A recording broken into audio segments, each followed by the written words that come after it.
when my doctor said that it might be MS and that's what they're gonna test me for, that's the first time I'd even thought of something like that. She said it to me. She said, we're gonna test you to see if it's multiple sclerosis. And I said, okay. All I knew that it was bad.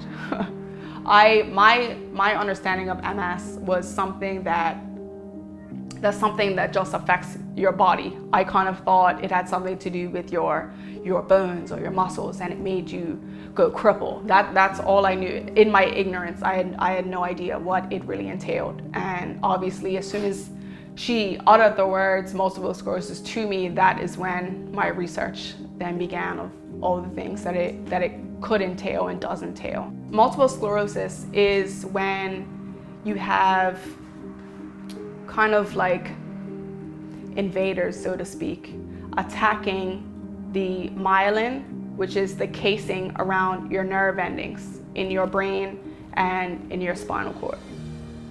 So you have kind of attackers eating at and attacking at the casing around your nerves. And because they're attacking at the casing around your nerves are exposed.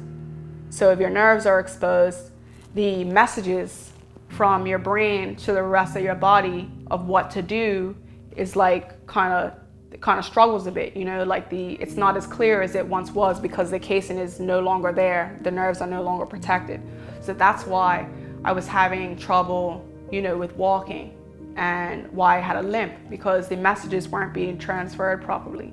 Like my brain is telling my legs to do one thing, but you know, it's being attacked, so my legs aren't quite understanding that I'm supposed to walk at this time. So what I have is relapsing remitting multiple sclerosis, but there's also secondary progressive multiple sclerosis and primary progressive multiple sclerosis.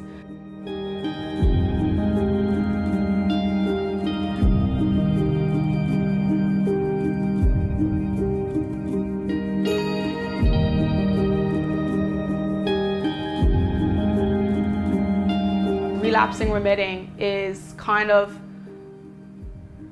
the idea that you have a relapse, you have an attack, an exacerbation, or on your body. These invaders are attacking the myelin, so the casing around your nerves, and then they stop.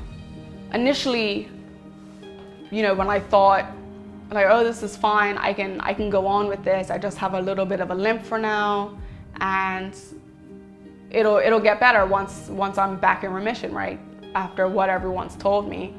And that's not how it happened. So if you don't let your body take the rest that it needs to take, which I was trying not to do, I tried to just go on and do everything, I made myself go into kind of like a bigger relapse.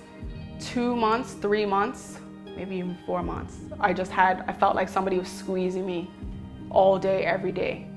And I wouldn't really call it painful, but it was just extremely uncomfortable. But to be extremely uncomfortable 24/7 is just daunting. I definitely couldn't stand on one leg or anything like that. I always needed to hold onto something when I walked. So as a result of that, like, say goodbye to all my heels and all the nice shoes that I used to wear. I couldn't wear those. I could barely stand up straight. So I started to take a medication called Avonex about 3 weeks after I was diagnosed. And it is an injection.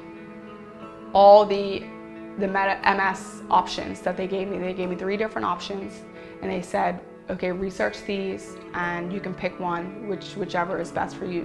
And I'm like, okay, cool if that you want me to take medication, but an injection, like, that's a bit extreme. But MS is extreme. Like I normally do, I put on a brave face. So even in those conversations, the immediate conversations, I put on a brave face and just ran through it to tell people, like, okay, I told this person, I told this person, I told this person. And I just did that throughout the whole first weekend of the people closest to me. I remember I would just lie to people because I couldn't bring myself to tell people what happened, because I was still going through it and I still didn't know what would happen to me as a result. Everyone does not have the same story. Everyone does not have the same type of MS. So it was pretty difficult at first to tell people and open up and share with people. And I definitely think over time it gets easier.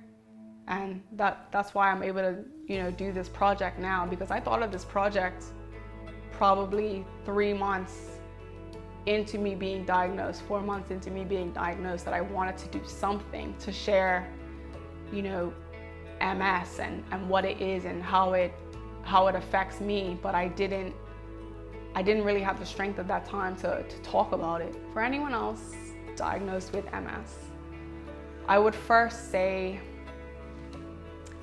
it's okay. It's okay. And that it's not a death sentence. It's not a death sentence. And that